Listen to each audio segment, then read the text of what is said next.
সুপ্রিয় দর্শক, আশা করি ভালো আছেন সবাই। নতুন আরও একটি ভিডিও নিয়ে আপনাদের সামনে এসে উপস্থিত হয়েছি। এখানে বেশ কিছু কয়েন রয়েছে এবং এই কয়েনগুলো কিন্তু আমি সচরাচর যে সমস্ত কয়েন দেখাই সেগুলোর তুলনায় বেশ বেশি চাহিদা সম্পন্ন এবং বাজার মূল্য যদি আমরা বলি, যারা কালেকটিভ যেটি দাম সেটিরও বেশ ভালো। আপনি প্রথমেই যে কয়েনটি আমার হাতে আছে, আমি যদি আপনাদেরকে একটু কাছে নিয়ে দেখাই তাহলে যেটি বলবো যে এটি আসলে ফোকাসের জন্য দেখা যাচ্ছে না।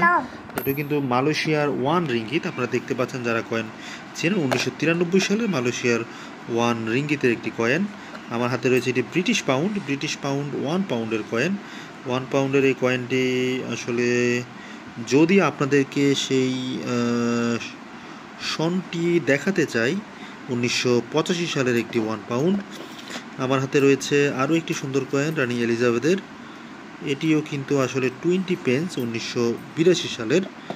আমার হাতে রয়েছে ভুটানের একটি কয়েন। ভুটানের এই কয়েনটি কিন্তু বেশ পুরাতন, অর্থাৎ 1974 সালে ভুটানের রাজার ছবি সম্বলিত। আমার কাছে রয়েছে নেপালের একটি কয়েন। আমার হাতে রয়েছে ব্রিটিশ ভারতের সর্বশেষ কয়েন, যেটি বলা হয় 1974 সালের ব্রিটিশ ভারতের সর্বশেষ কয়েন।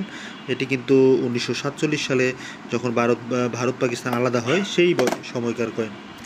এটি দেখেই বোঝা যাচ্ছে যে এটি আসলে শ্রীলঙ্কার কয়েন। এটি সময়কালটা আমরা দেখব। এটি কিন্তু 1963 সাল, অর্থাৎ আমাদের স্বাধীনতারও বেশ আগের। আমার হাতে রয়েছে ভারতের একটি কয়েন। এটি দেখছি আমরা 1977 সালের। আমার হাতে রয়েছে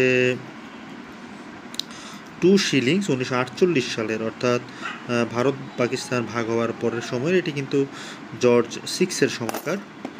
আমার হাতে রয়েছে একটি নরওয়ের ক্রোনা কয়েন, হোল কয়েন, ফুটো পয়সা। রয়েছে ইউরো।